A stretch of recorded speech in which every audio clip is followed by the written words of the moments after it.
Hello, Hello. everybody, and welcome to CLCI Live. We We're your are, hosts. Oh, yes, good. we are your hosts without Brooke today. So we're going to have some fun. Brooke is out on the town entertaining company, and she left me here to be coached by Lisa.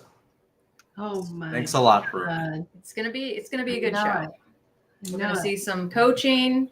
We're gonna have some discussion. Hopefully, gonna be we're gonna some see Anthony tears. be. Yeah, exactly. Yeah. Hopefully, we're gonna see vulnerability from Anthony. That would be new and exciting. So I don't want to do this anymore. Let's stop the live. Before we begin, everybody, be sure to like, subscribe, share, and comment, and give your 2 cents in the comments if you're in Facebook land or YouTube land. We love interacting with you guys, answering your questions.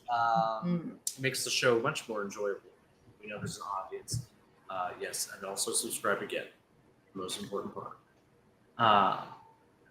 Yeah, so last week, this whole month is about coaching skills 101. The fundamental skills a coach has. And we had Mike on last week, and he introduced a topic, and it was Jen. You coached Jerome, right? I did coach Jerome, and that was fun. And so if you missed that one, Yeah. can and we link it? How does that work? Can we put it in the? I'll throw it in the chat. Yep. Throw it in the chat. Got you guys. But the skill that we were talking about was listening, right? It was listening without bias. Yes. Listening without bias. The important part, because we often listen with bias. Coaches listen without bias. Jerome, did you do the thing that you were coached on? I did, but it's turning out to be a little bit more difficult than I thought it would be. I'm not sure if just they don't have anybody on staff to kind of reach back out to me at the moment. But I've been looking at other cities nearby, so hopefully. I looked at Long Beach most recently, so maybe I have to drive all the way out to Long Beach for the weekends. We'll see. Oh But my gosh. still And something what I'm is set this? on. It'd be nice, a little nice weekend venture every time they have a game. So And what does that do for you, Jerome? that makes me happy. If I can, well, right now it's a little stressful because I don't know if I'm missing anything, but we're gonna get there. I think, like I said, football season hasn't started just yet, but it's coming up. So I'm glad I started putting my feelers out when I did. So I think I'll find something. Yeah. So what are the next steps then, going forward with this? Am I being coached again? Yeah, I'm trying to subtly just start coaching you instead of me being coached. Ninja coaching session. But, that's good to hear that. We would like to know the next steps, though, because we'd like to keep updated on this. This is a human interest piece here. Yeah, keep asking me. It'll keep me accountable. So what is the topic for today? We talked last time about listening without bias. Today, Jen? Yes, today is, can you show sincere validation and empathy without agreeing with your client? And the fine art of sincere validation. If you take our classes, you will have a whole section on sincere validation. But we would love to see it modeled today in a coaching session in our Coaching 101 skills. How long of a coaching session did we do last time for Jerome? Was that like a 15. 15-minute? Oh, wow. Yeah. Mm-hmm. We can stretch that out to like a 20-minute session. Yeah, we got to get this one a little longer. Yeah. But before we get into that, we'll talk about the topic a little bit, and then we'll do the coaching, and then we'll do a little debrief on what we've observed. I think that's probably how we'll do most of the sessions going forward for each episode. So validation, what does that mean? Because to my untrained ear, which it is not, it is trained as an MCPC. But if I had an untrained ear, validation would mean to me like I'm agreeing with whatever you're saying. Whatever you're feeling is true. I agree with it. I support it. I will validate anything you say. I will co-sign your BS if I have to. That's what it sounds like to me. But is that the case in coaching? I don't think it is. I think in coaching, it's about validating the experience that the client is having, not validating that the experience is right or True wrong, or real, or but just like acknowledging judging it. Right, exactly. Gotcha. So the coach is not making a judgment on the experience or even questioning if the experience happened. He might investigate. Right. But if I was a client and I said, "Well, I feel like Jerome hasn't been listening to me, and I feel like he's been really putting me down, saying mean things." What would the coach say to that? Your audio is cutting in and out. Yeah. It's a little tough. Let me Because I'm just add talking one- bad on Jerome. let me That's just much better. put one more layer in before you give us a for example, Anthony. Yeah. So you said listening without bias, that's what we spoke about last week. Mhm. And this is just one more listening piece. It is the same as what we discovered last week, listening without the bias. This is just one more piece of listening to what the client is saying and pulling out the pieces that for the client that's important of that experience that they're sharing. Here, I guess here's a question: should the coach always validate a client's experience? Hi, Sue. Hi, Sue. So, I and what I mean by that is if they're taken on an event, has to involve other people like who are not in the coaching session. So let's say like, the client's partner, the client's colleagues, the client's kids, people in their life, and the client is giving their point of view on an event. Do we validate that the client's point of view is the correct point of view, or do we also include, without coaching the ghost, I don't want to go into that, but do we also consider that there's other points of views going on in here that maybe we're not considering? not in the initial Mm-hmm. first touching up, if you will, of the information. Right. We really want to just get into hearing that client perspective, their take on an experience, what it means to them, really about them in that moment. Whether it's a right or wrong usually does not come Mm-hmm. into a session, because how do we know? I mean, we're not talking about, thou shalt not murder and those kinds of things. We're talking about an individual who wants to be able to say something without somebody else putting their 2 cents in about that given situation. So no, I'm not going to do that immediately unless the client, and there's no unless. I might do it later if the client is looking for other perspectives. What else could you notice about this experience? What So other it's, opportunities? Yeah. so it's not validating it as the correct perspective more so than it is validating it as a perspective. Mm-hmm. Because I think some clients maybe come in and they don't even know how to validate their own experiences or feelings. They either invalidate them themselves, or maybe because of a past experience, they've learned that they can't trust their own feelings or the way that they're interpreting events, and so they're looking for clarity. But they're not. They might even be looking for validation too. They might even directly ask the coach, "Am what I feeling? Is that okay? Am I okay to feel the way that I feel, or am I wrong, or am I crazy, or am I X, Y, and Z?" You should do that in your session today, like point blank ask Lisa so we can see what some responses to that are. Am I crazy, Lisa? Well, that's just Am I wrong. insane? I'm going to say yes, Anthony. You are definitely Yes, but what you're experiencing is real and justified and genuine. I don't even have to go through all that. I Yeah. can go back and just say, well, Anthony, if somebody shared with you what blah, blah, blah that you just shared with me, what would your response be to that question? Well, my response would be very. You don't want to know my response to that question. Now I'm wishing I would have chosen a different coaching topic, because mine's kind of not so emotionally deep, but we'll try to get there. In terms of a client asking for their experience to be validated, though, like, is that? I feel like we might be mixing validation with agreement, like the thing that a coach isn't supposed to do. A coach isn't going to point blank just, validate them, be like, yes, you're a good person. Yes, you're XYZ.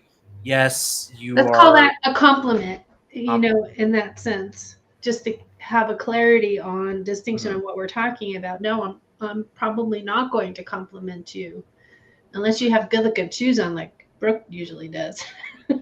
Or maybe even making a comment or a judgment on character quality of the client. Because unless you know your client very intimately, like your coworkers, you probably don't know your client right off the bat. And maybe a coach who is not so comfortable with coaching, like if they're a new coach, their instinct might be to compliment or might be a cheerleader, or might just say nice things because it makes us feel nice. And that's the complimenting piece, and that's something that coaches should not do. Why shouldn't a coach do that, though? Okay, so if we're working on helping a client stretch and grow, how does the compliment help them stretch and grow? Because it encourages them and it makes them feel good. And how is that stretching and growing? I'm putting on my bad coach hat right now, just so everybody bear with me. Because by encouraging them, it'll give people the energy and the confidence to move forward with the goal that they have and move past the block. All it's going to do is really make the client like the coach and want to please the coach so they get more compliments. So really, the client's not paying for coaching. They're paying for compliments. They're paying to feel good. Yeah. And that kind of thing. And it's not my job as a coach. Do I want my client to feel good? Of course I always want my client to feel good, but it's not my job to make them feel good. I'm not up there, performing for them. And that's the difference. Right? I'm here to support the growth that they're coming to me for, not to sugarcoat anything in a way that just, I'm trying to think of that spoons full of sugar. Yeah, but with no medicine, it's just all sugar. Yeah, I'm not. It's not my job. Yeah. Oh, Jerome, we've got a question coming through from the alumni chat. Yeah, from Marlene. So she hasn't formulated it just yet, but just want to let you know, Marlene, if you can hear us, you can go ahead and drop it in the alumni channel, and we'll do our best to answer that for you when we get a second. Yeah. Although, Jerome, you posted, we've got a question. I was very scared that God was asking the questions. Oh, man. Typing a little too fast there. Jerome is channeling right now. Yeah. While we wait for the question, though, that would be an interesting little additional service a coach could offer. Like, I have coaching, but I also have just me giving you compliments for an hour, and that's a different service that I offer. So if you want that, we'll go do that. But otherwise, we'll do coaching. If we think about it, it feels nice when somebody, because I get a lot of compliments on my hair, right? It feels really nice and pleasant to get a compliment. It feels. Sometimes some people don't do compliments well, though. Some people don't like compliments. It makes them feel uncomfortable. I used to be like that. Yeah, I've learned just to go thank you no matter what my comfort level is. But yeah, that compliment, it feels good. It's a feel good in the moment kind of thing. It's the I like your shoes. That's one of my things. I always want my look at are people's shoes, and I like shoes, and I'll compliment shoes. But that's not what we're in for as a coach. In that space of validating, we're here to hear what they're saying and help them, the client, hear what they're saying. And that's the validation piece, or part of it. So part of the validation piece is having the client be fully seen and heard in whatever it is that they're experiencing. Yeah. Sure. Gotcha. Do we have Marlene's question up? I figured we'd probably jump into coaching in about 3 minutes from now. So we got 20 minutes of coaching and 20 minutes of dissection. Hopefully, Marlene, you can get that question to us and we'll answer it at the end. But yeah, Please, Marlene. He's not wanting to be coached. No, I never coached Anthony, so I told you I would be coached if you don't want to be. Jen, you've been coached already too many times by the staff. Okay, everybody's coached you, Jen. Nobody's coached me. Give me a break. That's not true. Brooke coaches you. Yeah, but we're in a peer trading situation. Peer trading. Lisa, I guess Lisa has coached me. Not in a while, but to be fair, I feel like Lisa's coached everybody. Just to let you guys know, Except for Anthony. Jen will let anybody coach her. That's true. I don't discriminate. I will let anyone coach. I have a finer taste in coaches. I don't let anybody coach me. I only let the MCC and he'll never let me coach him again after today. Oh my gosh. Yeah. Absolutely. Well, we'll get started, and we'll try to answer your question, Marlene, at the end. And if anybody else has any questions or has any insights, or they would like to insult me over the live again, you can do so at the end of the coaching session, not during. We'll get back to that. So I guess we'll jump into it if you guys want to turn off your cameras. Okay. I will start the timer. I will. Oh God, we even got a timer. Well, someone's got to run this live, and it's not Brooke, so. Yeah, I can do the timer, and then I can put it in the chat when you have 5 minutes left. That's a good idea, so I'm not constantly looking at. Yeah, I got it. Okay, let us know when to start, Jen. You're good to start. Okay, what do you want to share with us today? So, I didn't come into this with a really defined goal in mind. I kind of wanted to explore it a little bit to actually figure out what the goal was, because I'm a little bit confused. I'm not hearing you. Oh, it's because my mic is too far. Let's try to turn up the gain. Hold on 1 second. While I did hear that you don't fully know how this is gonna unfold. Yeah. Is the mic better? Yeah, definitely. Cool. Okay. So yeah, I didn't come into this with a really hard defined goal, because then I would have been too project manager-y about it. So I want to explore a little bit why I am delaying something that I want, and even why I want it, and what is preventing me from even making any sort of progress on it, is about writing.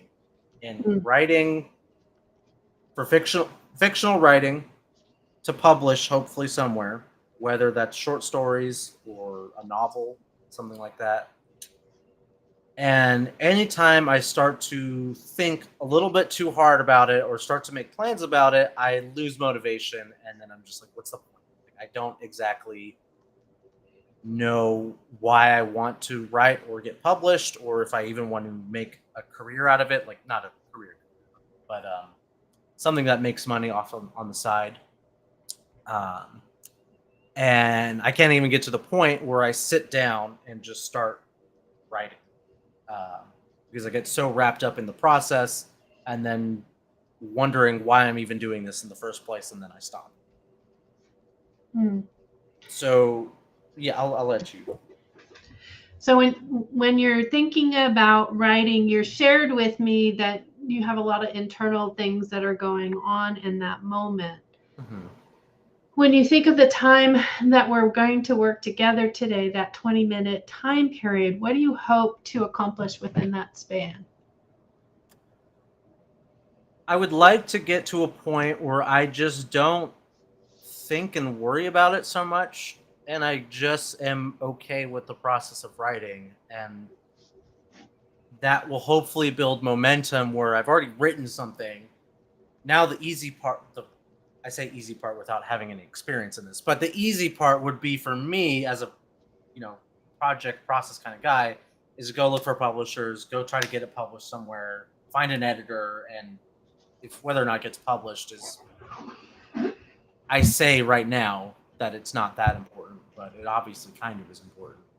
But I want to get to the point where I'm just okay with just getting started with writing. I'm not thinking about all this other stuff that's preventing me from even getting started, and finding it maybe not even worthwhile. So I'm going to ask a question that seems counter to what you're saying in this moment. You've said there's this mind stuff that goes on. How does that serve you? It serves me in a way that, because I'm coming at this from an angle of I'm a project manager, so the entire, and this is how I would go about things if I was mentoring someone or being an editor for someone who was aspiring to write. I even had a conversation with a potential client sort of about these sort of things, where I'd want to know, why are you writing? What is the end goal here that we're working towards, so that we have a clear idea of what we're going to write, how long that process will take, and then what's the deliverable at the end. So I would like to see the whole picture before I even get started, but I think that's also what's stopping me from starting. So I'm going to go on a limb here. You haven't said this, but what I think I'm hearing is as you're wanting to project manage, because that's how you do things and how you manage things, the piece that I'm going to label that you haven't said, the joy of the journey of writing, you haven't mentioned that piece of it. And what I'm feeling as I'm listening, I have this wrong, could have this wrong, is that you're making it so much of a task versus your journey. I'm wondering if that has a part in there as well. Yeah, and I've thought about this. I'm not typically a person who, I would not consider myself an artist. And I, talking about to people, other people I know who are creatives. It's not strictly writing, but other creative people we know, I know, is that they enjoy the process. They love the actual work of just sitting down and doing it, because it's a way of expressing themselves. Okay. And the way they talk about it, which is kind of alien to me, but I understand where they're coming from because I hear this so often. The way that they're coming from this is that they have to get it out of them. There's this creative energy that's built up, and they're serving a need by just sitting down and channeling that creative energy some way. And I'm not really like that. I like sort of the idea of building this little intellectual puzzle of, let's say, writing, and then enjoying it when it's finished and sort of looking at it like as a finished piece. The process part of it is kind of hard for me. Even, when I have written in the past, it's like pulling teeth when I'm writing.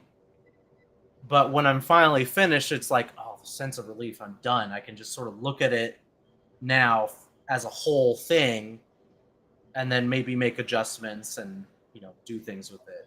But enjoyment of the process is not something I don't come at as an angle. Okay. Doesn't vibe with me. But I hear puzzle in what you're saying. Is Yeah. if you can move through it with the puzzle concept. I'm getting this picture of pieces of what you're writing. How have you used that puzzle project manager style to that expression of writing? I haven't yet. When in my attempts, when I try to do that, nothing comes up of it, because then I get to a point where it's like I understand kind of what it is I want to write. Then it's like, well, why am I writing this in the first place? Like, what is the point of it? Because it's not like I'm trying to get out creative energy. It's because I don't know. Then I start to question: is it for money? And do I want to get published and make money on the side? Not really. Is it some sort of maybe literary recognition, or like maybe an ego thing? Like, I want people to read it and like it and talk about it and respect the writing for what it is. And then I sort of get deflated on that ideas, because then I'm like, that's kind of a dumb reason to write. I'm wondering how having that answer is important to your process. What do you mean? So that conversation you have with yourself when you are in contemplation about writing and what you're going to write, and then you go to, well, why? What's my motivation? What's my end game from this? I'm wondering. Now I kind of forgot my question. I'm wondering how. Oh no, it's kind of a why. Why is that portion important to the process of you writing? It sort of sets an end goal that I can like point at and be like, there's what I'm working towards. But I'm not hearing that that's what motivates you. Maybe I misunderstood what you said. Yeah, and I think the problem is I don't really understand what motivates me. I feel like I like reading books. I like reading literature. I like to create something that people like and that I would be proud of. And I feel like I have a decent amount of talent and experience having writing, for professional reasons. It's just when I bring it all together, then I just sort of lose the motivation, and I don't even get started. So in what you were sharing a moment ago, you said that you were interested in what if people liked it. And then your voice went down when you said, I could be proud of it. When you're experiencing those words, what emotion comes to mind for you? I'd say frustration. Frustration because those sound like external motivations to me. Like we're talking about validation. Other people's validations. I'd like well-read people to like and respect what I would write and like see the things I'm trying to do and like be able to solve whatever puzzle it is I'm trying to create with a given piece of fiction or work of fiction. And I don't like that idea of wanting to be externally validated by other people because there's plenty of people who I respect as writers who are dead. They're old writers, like let's say like in the 1800s, early 1900s, who did not get any sort of validation when they were alive. But they wrote really amazing works that, is their legacy. And it was still good. And I don't know for sure, but I think they also thought their writing was good and they enjoyed the process of writing. But they didn't need that external validation. Or maybe, I don't know if they did or not, but they didn't get it, but they still wrote either way. And I would like to come at it with that mindset of, regardless of any sort of external validation or motivation, I would still like to do this, and I'd still like to write things, and be creative in that way. It's just hard for me to find a reason why after that. And just to add on just a little bit, I feel as though if I could just let go of all of that and just sit down, get the process started, start writing, and be content with whatever it is being written, regardless of all that external stuff or even internal stuff, I could just be happy that I have done it. So to release all of that energy is what you'd like to experience in the time that you're writing. But you've shared with me a this versus that kind of scenario, right? Mm-hmm. This was, I'd like the respect of people I respect to honor my writing. And you didn't say this word, but give it some sort of accolade in some fashion, right? Yeah. And then on the versus side, you've already said I'm not artistic, but then you've used creative and you've used words that, Yeah, I think the better way to describe the way I think about it is I would like to be like an engineer or like even like a chemist, where it's like I'm taking things and I'm creating something out of existing material, artist is a bit too flowery for me. Yeah. An engineer is more of like how I approach the process, where like an engineer can still be creative, but they're more head focused rather than. So how would the engineer address this writing conundrum?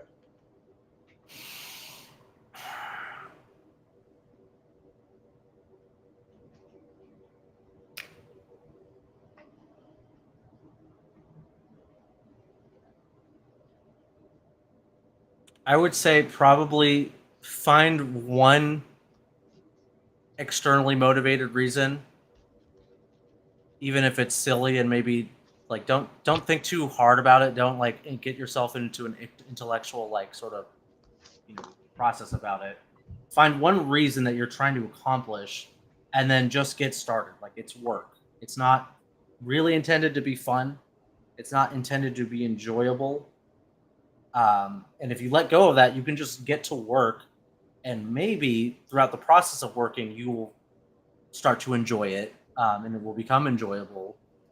But let go of that for now. Get to work, and then see if you meet your goal, and then do something with it. What does get to work look like? It means sitting down and writing. It means just sitting down for whatever amount of time. And now I'm giving advice to a hypothetical person who's actually me. Would be find time, 10 minutes, 20 minutes, 30 minutes in a day, which I know I have, and just putting fingers to the keyboard and just write something. And you can sort of give it shape as you're going. You'll find out what it's actually going to be like towards the end, and then you'll go through the editing process and refine it, make it a better product, engineer it, tinker with it better until it's something that's serviceable, and then, go through the process of working with other people, because it's not a finished project when it's just you as a writer. You have to have editors, maybe think about working with a publisher, things like that. So you've taken the moment of the 10 to 30 minutes, whatever that is, that moment in time, and we've already got a finished novel going to an editor. What about the steps in between that are going to be supportive of your process? I think it just needs to be habit of those little 30-minute things, because when I talk about, a 30-minute session, that could be something that is repeatable every single day, or, every single day with a break on Sunday or Monday, whatever. Just the small little pieces that you can put together can make a larger body of work, whether that be a short story or a collection of short stories or a novel. And then once you have the whole thing in front of you, then you can move on to the next step, which is content editing or line editing, and then looking for an editor, and then maybe looking for a publisher or what's the word I'm thinking of, an agent, if it ever got to that step. But that's all future crap that I'm not too worried about right now. I want to focus on how do I just be okay with sitting down for 30 minutes and writing something that will hopefully be something bigger. So would it be okay if I used a tool that you've probably heard me use before, the fly on the wall tool? Mm-hmm. Yeah. So if we have that fly on the wall looking at you and noticing something about what you're sharing, I want to write. I want to do this 10-minute to 30-minute. I want to think of it as an engineering style. Mm-hmm. I want to recognize that I have one external motivation. I'm human. I get to have one. What is that fly noticing about that experience?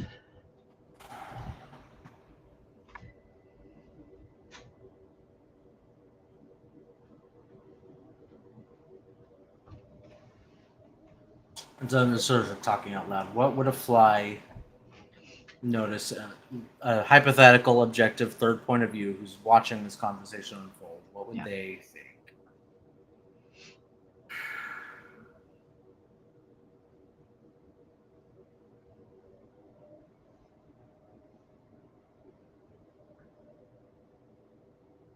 It would probably say find the reason why you even enjoy that in the first place. Like, what is the enjoyable part of being in the process? because I talked about like work's work, Mhm. but people have jobs that they like and they have jobs that they don't. So try to make it a job that you do like rather than just a job that accomplishes some goal. Um, which I think that's the way I've been talking about it this entire time, as just work for the sake of work. Probably find a way to make it enjoyable, even if it's a 10 minutes to 30-minute long process each day. Really small portions that hopefully will get longer. It'd be nice to write for an hour or two, but we'll get there. It'd probably be find a way to make that even small portion enjoyable in and of itself, so that you're motivated to keep doing it day after day if necessary. Okay. Because I think that's what I've been neglecting this entire conversation. So when you're thinking of enjoyable Mm-hmm. and this writing process and the time that you've said you want to do daily, what's enjoyable? What makes it enjoyable? I think having time for myself to just do something that is entirely self-motivated.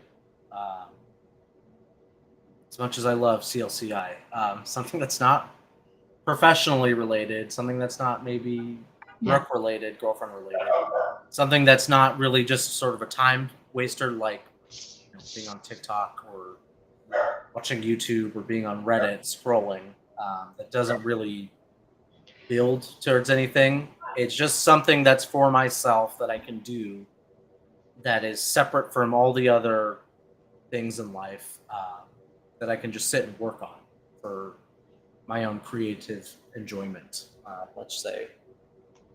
Um, and it's like it would be like going on a walk.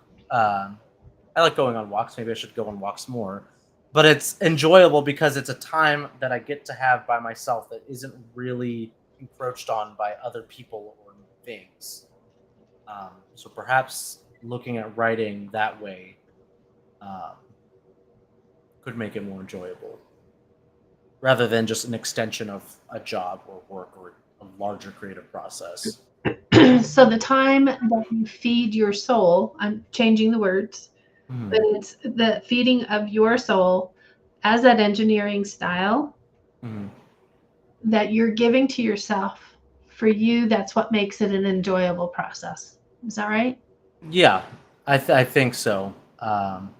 Okay. Maybe not the word soul, but just my Mm. own for my own personal sanity, needing Stand. some time, to myself to just work on something. Okay. So, Um, so change those words yeah. to self insanity that feeds your self insanity. And how is all of that feeling to you? Adding those words to the process you've shared. It feels like maybe a burden is kind of lifted off. It's like I don't have to think about it. It's still work Mm-hmm.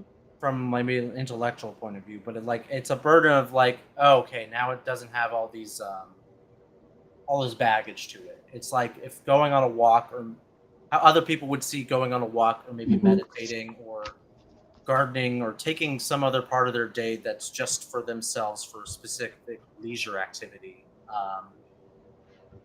It feels easier to talk about. So as we're coming to our time marker, Mm. what feels like it needs in this final moment to be explored further to assist you with writing, the engineering, taking pieces and the process of the puzzle of putting some writing together that allow you to get like a walk feeling of the self and sanity. Yeah, maybe at this point, maybe it's just like a conversation about what it is I'm going to write about. Because if I'm using the metaphor of like I'm going to take a walk, okay, well, Yeah. where are you going to take a walk? Where are you going to walk to the store? Are you going to walk around your neighborhood? That's probably the conversation I'd be having with writing. Is like, okay, well, what are you going to write about? What kind of neighborhood are you going to explore?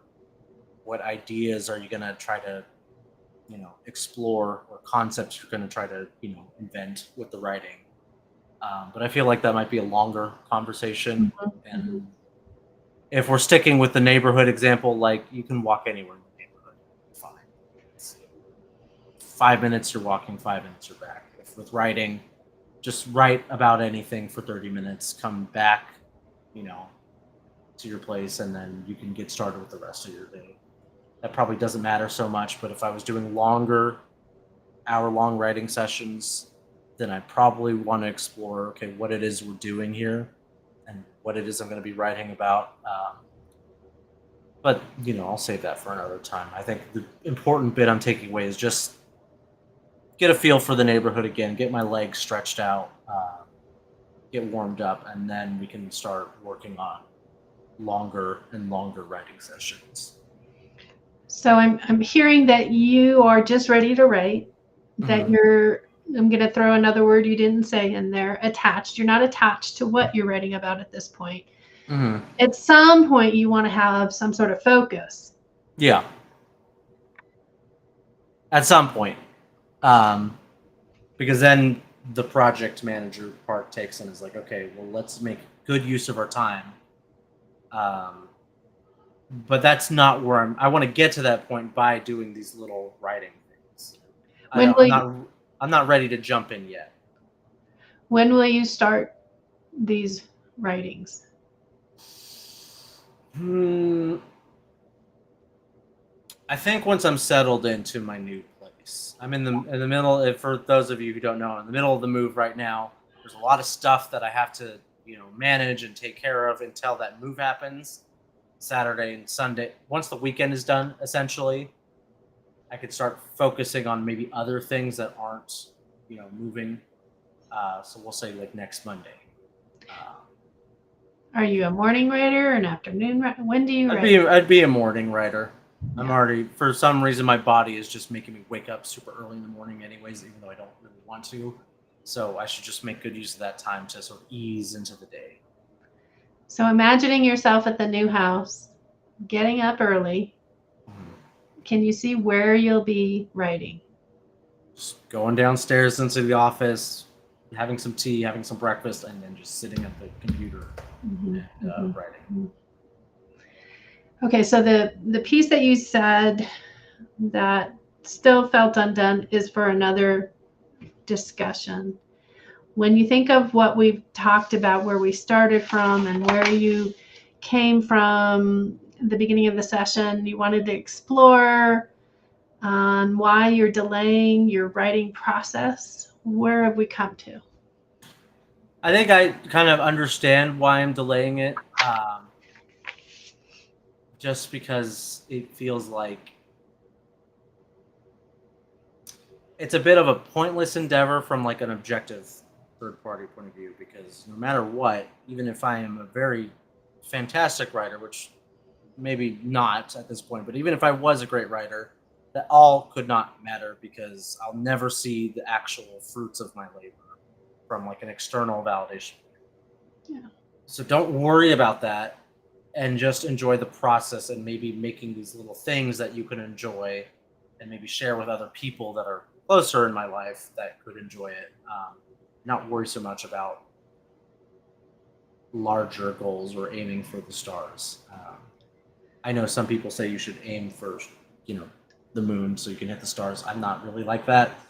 But I would like to just enjoy doing something that I think I'm good at, and maybe enjoying just the process of that. You shared earlier that you like puzzle and the way puzzles unfold. And it sounds, if I've got it right, it sounds a little bit that's what you've described about this writing process. It's you're going to take bits and pieces at the time, at that time that you've designated, and then see where it takes you. Yeah. And then enjoy that process. Yeah, that's I'd say that's pretty much it. Okay. So is there anything else that you're taking away from today's session? Other than just sit down and write, just enjoy that 30 minutes of doing it. I think that's about it. Is there anything that would prevent you from doing that now? Just being motivated in the morning to get out of bed. I like to just sort of roll around and try to get back to sleep. I've been doing better with that, just generally speaking, of just when it's light out and I'm awake, just get out of bed. But that's more of like a sleep related thing, so I can, have a better sleep schedule in general. Is now just filling up that time that I'm awake is the question, and I want to fill that with writing.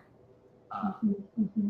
And if it's not writing, I should fill it with, going to the gym or running or something like that. But I'll stick with writing. I'll worry about exercise stuff later. Okay.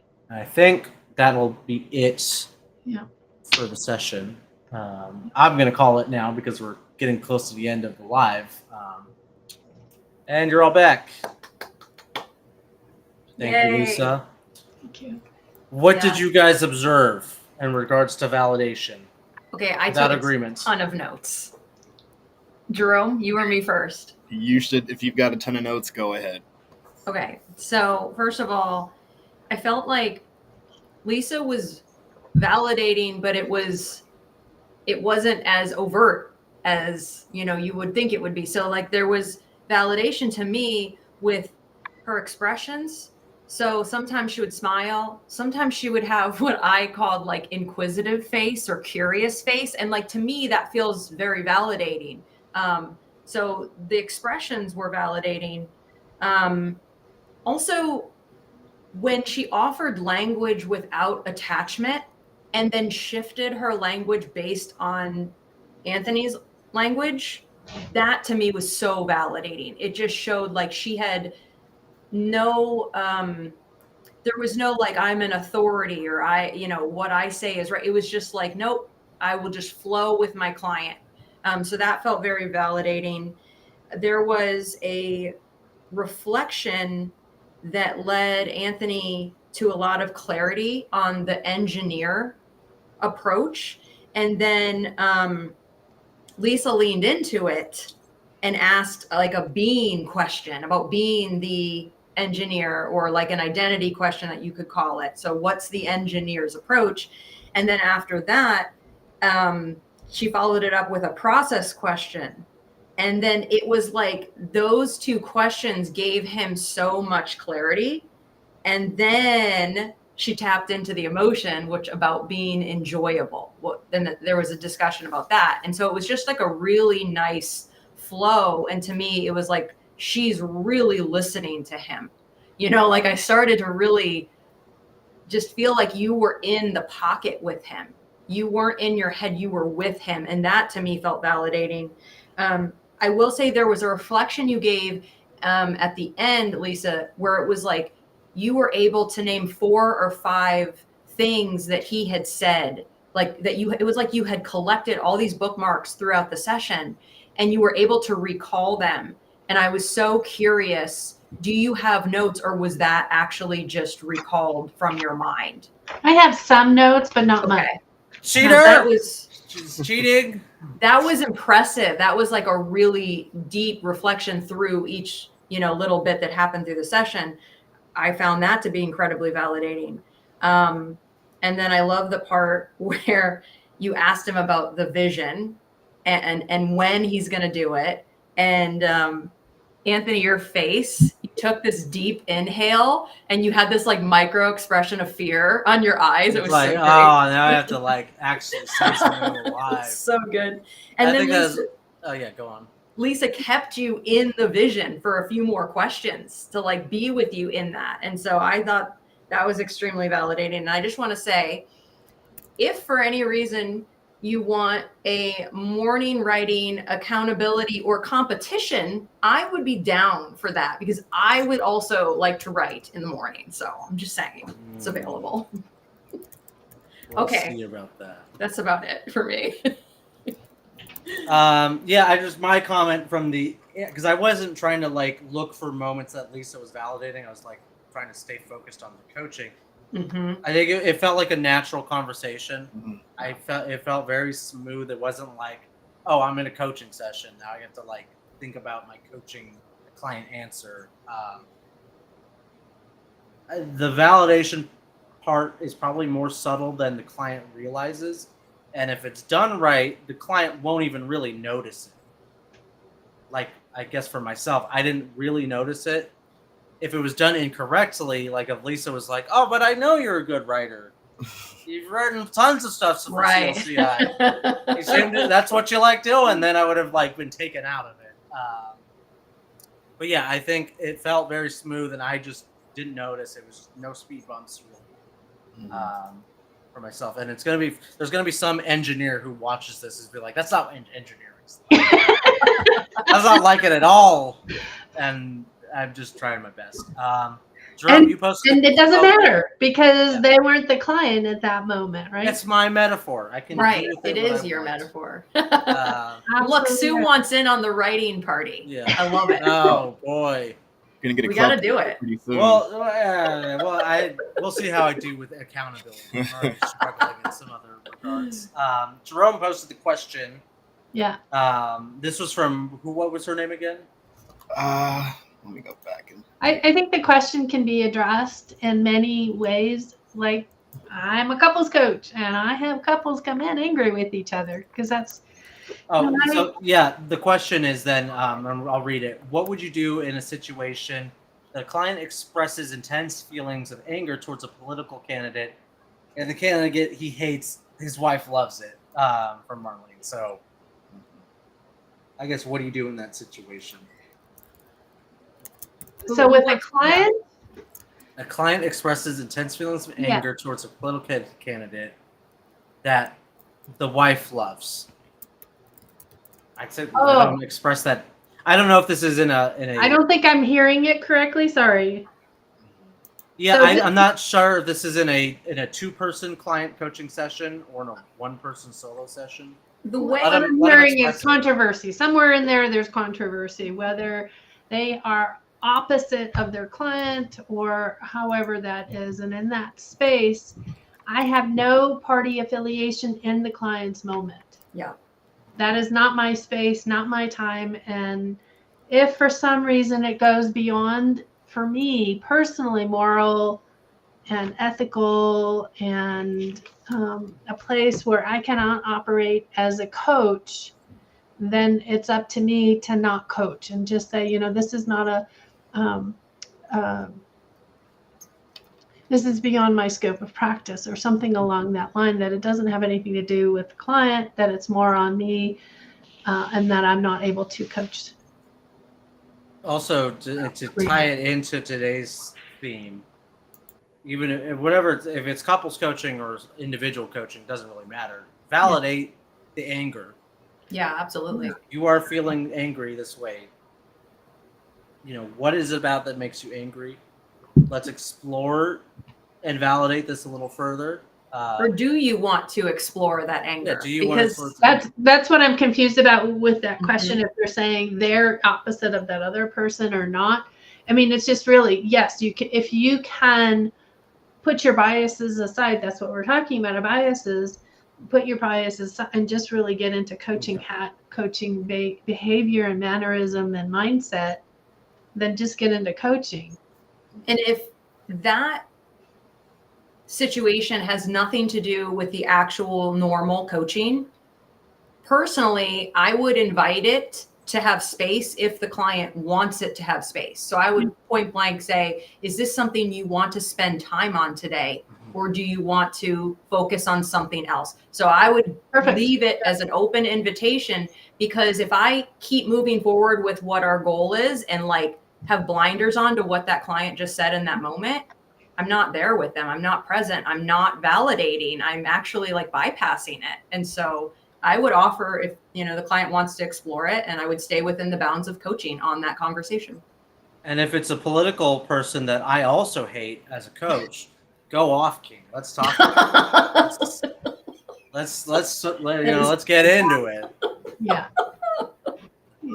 Let's spill the tea on that. I hope we answered that in multiple ways that can assist. I guess to wrap things up, that was validation. Wait, Jerome, hold on. Skip Jerome. Yeah, no, what I really appreciated about Lisa coaching was just the subtlety of her genuine curiosity, like Anthony was mentioning to me, it just felt like a actual conversation as opposed to a session with the coach.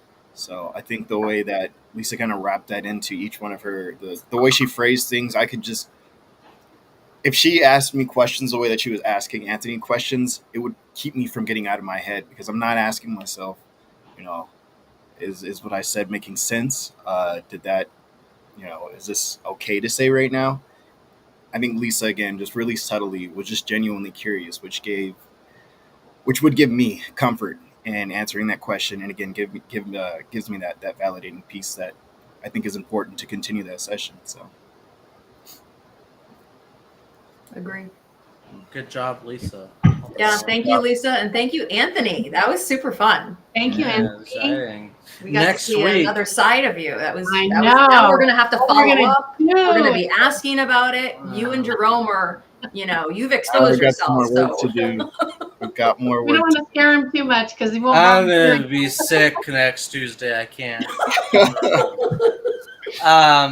Maybe next week, either myself or Jerome will be the coach, and one of you Lions. or Brooke. Brooke will be back. Yeah, I guess she will be back.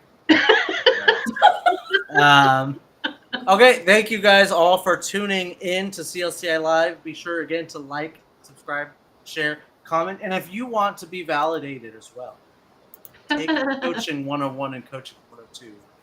We will validate the hell out of you as a coach. That's really what getting certified is. Mm. It is When valid. you are It certified, is. we validate your education as a coach, and you Yes. can go on and coach other people. Yep. So get validated by the best at CLCI. The most and- efficient ICF accredited program out there.